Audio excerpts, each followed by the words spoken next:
We have come here to chew bubblegum, review movies, and kick ass. And I'm all out of bubble gum.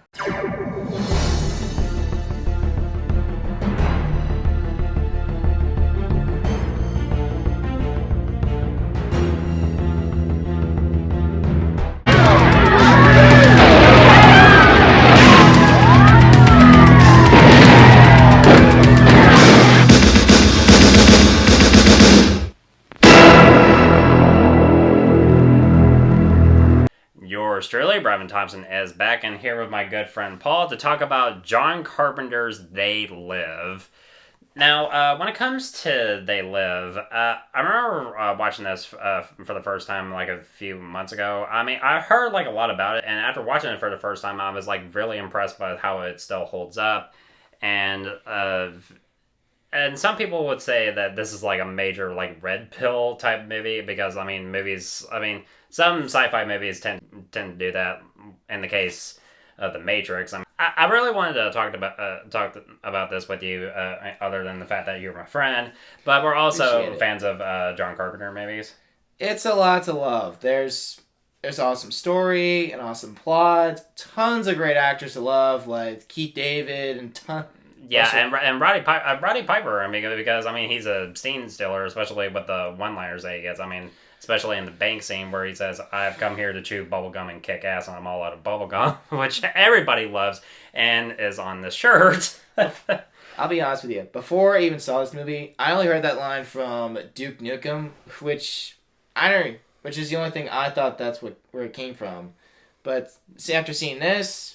Now I know where it came from. Yeah, and oddly enough, I heard of like a friend of mine like a few years ago like say that line. When I went, am I supposed to know what that's from? I remember a guy asking me, "Are you a fan of John Carpenter movies?" I'm like, "Yeah." And when he asked me, "Have you seen They Live?"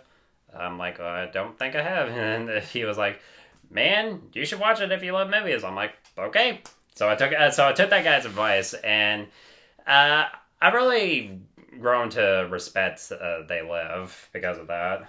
It just shows there's a lot more. Like, aside from being a red pill movie, it feels like an awesome sci-fi movie. Like, yeah, especially despite the low budget quality, which is kind of like what you had to expect from John Carpenter, especially during that time period. But it was also like kind of like a middle finger to Ronald Reagan in certain ways. like that's the biggest one I could think of. I mean, most people think of Ronald Reagan. It's usually they make fun of him in comics and stuff. Like Reagan's Raiders, that one comic where Reagan has his own attack squad or something, which is weird. And it's kind of like a it has like some sort of like commentary on like consumerism and like how we like consume through like television and greed and everything like that, and just and I like how like certain movies like give us that like sort of message on like how we like consume too much, and in this case when you have aliens that like are trying to like entrance us, but when you have the characters like wearing these special glasses that allow them to like see the truth, and they see like all these messages on like billboards and through TVs and stuff like that, and also like showing like the true appearances of the aliens, because and they look like humans in disguise, but when the characters are like using these special sunglasses to see what the aliens truly look like, that alone is terrifying. It definitely shows that there's more than meets the eye. When you wear the glasses, you see like everything else, like I don't know, vacation magazines, a trip, a new business that's made, or literally anything. But when you wear the glasses, it shows something different. You see obey, reproduce, buy this stuff. Yeah, and when you see the cash and with the sunglasses, it's like, this is your god. Yeah. Yeah, I see it. It's definitely has a lot of stuff you'd see later, like in The Matrix, like unlike sometimes they even try to force it in, but instead of it being like a robots, it's aliens. Yeah. And it's got a lot of that sci-fi stuff. Like, it's got teleportation, communicators on your watch, which we have these days. Yeah, and oddly enough, at near the end of the movie, I mean, one of the communications devices that the aliens use is actually the fucking PKE meters from Ghostbusters. Like, every what? every time I notice that, I'm like, you do realize that you're using the PKE meter from Ghostbusters, right? Like, that's funny, actually, because it's like, what? Why is that there? That's supposed to scan for ghosts, not act as a walkie-talkie. Exactly.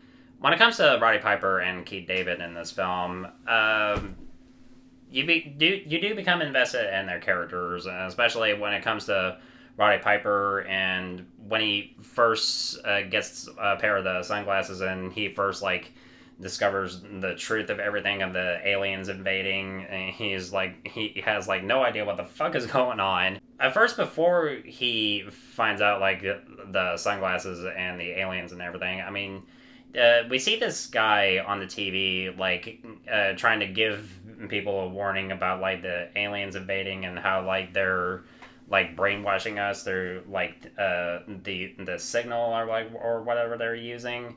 So with Roddy Piper character, I mean, who credited as Nada, when he is starting to see everything, I mean, of course, I mean, he's okay, I mean, this shit's getting pretty serious, and and that alone is terrifying. That the fact that aliens are evading us, and I mean, everybody on Earth is just completely oblivious to it. It's like the opposite of Men in Black. Like, it said aliens just living among us as normal people. They live among us, but as overlords, that kind of thing. Yeah, technically, and especially, I mean, they're most of the aliens are operating as the rich and the powerful, and even as the police.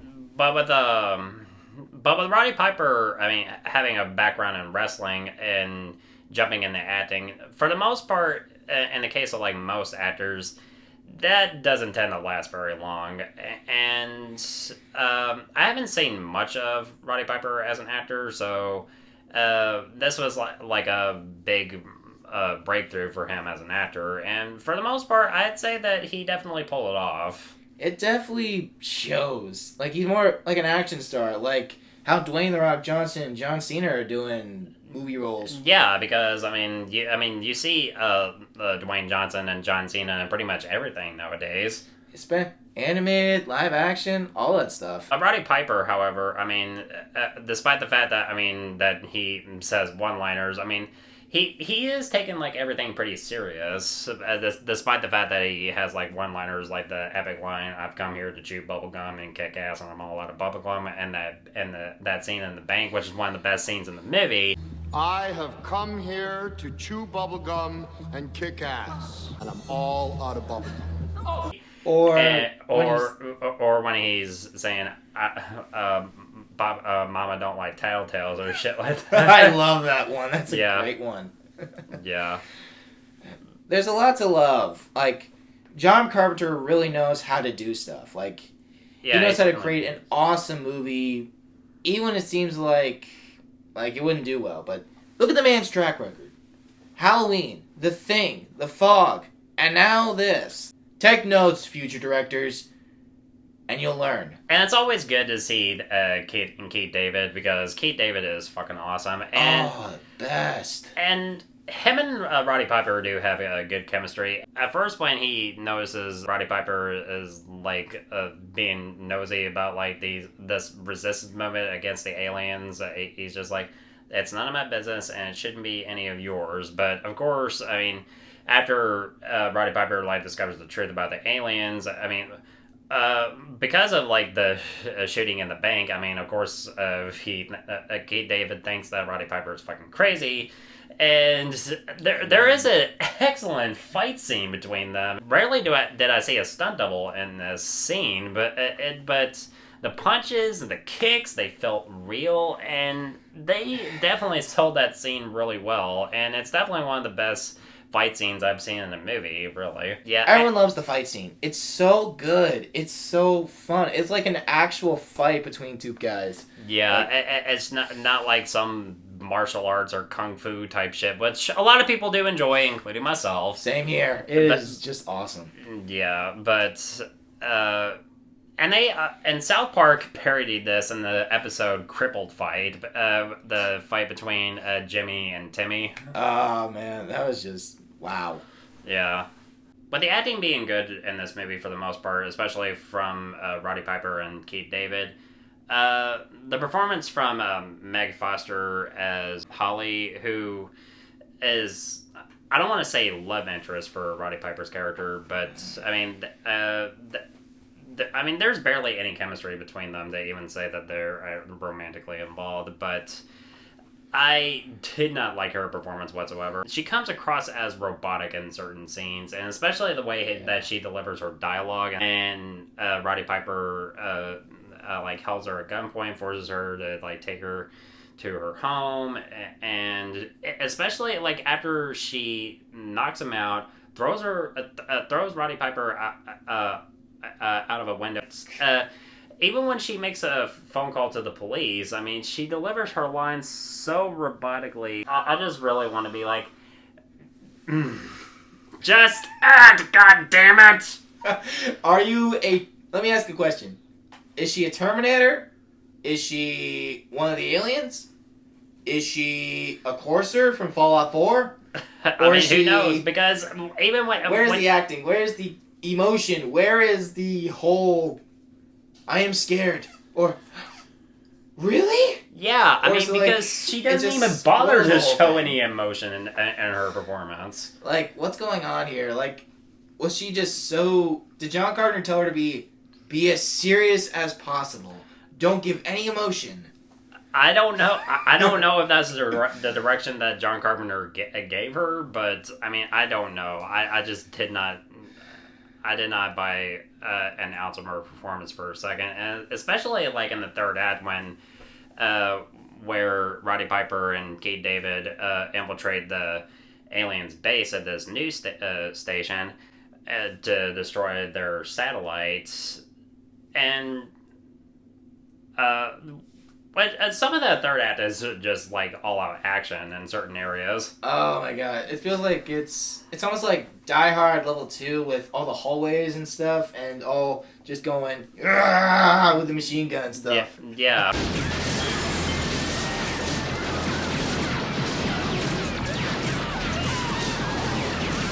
But Meg Foster kills Keith David off screen, which pissed me off, really. I loved him. I hate they killed him off. They don't. I mean, they made it clear. I mean, because of the sunglasses, that she's human. Was she in cahoots with the aliens the entire time? I mean, they didn't really make that clear. I don't know if there was like a deleted scene if like with her like talking to like a member of the aliens, but I mean, it's well. I'm going with the conclusion that she had an alliance with the aliens. I mean, and she's telling Roddy Piper, "Don't do it. You can't win." And right when he's about to destroy the satellite, I mean, he kills her and he destroys the device right when the aliens kill him. So all three of the main characters die. The satellite is destroyed, and everybody on Earth sees the truth, and the aliens' true appearances, like outside of their human disguise. So, the way the movie ends, I mean, with the main characters dying, I mean, it does piss me off, but I mean, it does have like a satisfying conclusion. However, with the aliens being exposed, It definitely is like, whoa, what one hell of a wake-up call. Like, you see guys in a bar, the news station, a girl banging him, like, yeah, wow, like, it just shows... Yeah, I mean, Hello. Yeah, like a chick is like having fun for a second, only to realize that she's fucking an alien. Ah! Yeah. Like, it's one of those endings that shows, everyone, look, the aliens are real. Stop, hunt them down and kill them.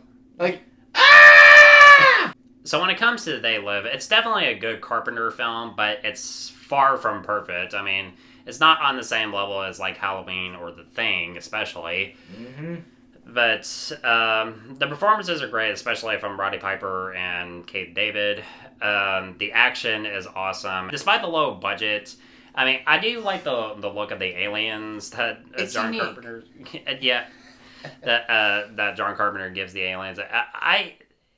It's definitely unique, especially when you compare it to like looks of like other aliens, especially like the xenomorphs or fucking predators. Those definitely are more like alien. These are more like some you see in Star Trek, especially with the teleporter scene. Like, yeah, when they make it to the base and the whole speech. Like, yeah, was this from Star Trek? Because it feels like it is. yeah, it does, and it also has a decent score by both Carpenter and Alan Howard, who previously collaborated with John Carpenter on Halloween 2 before working on this movie. It makes sense.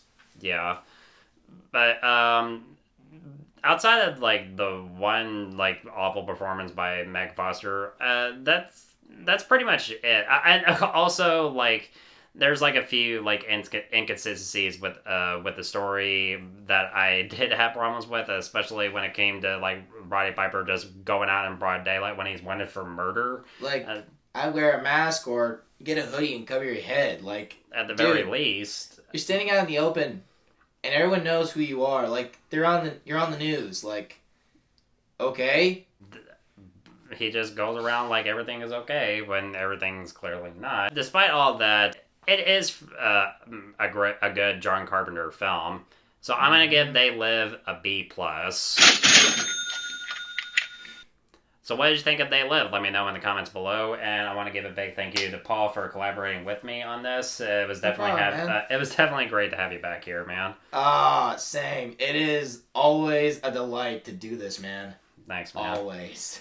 And guys, thank you so much as always for watching. Looking forward to doing more videos really soon. And if you want my thoughts on old or new films, of course, you know where to find me.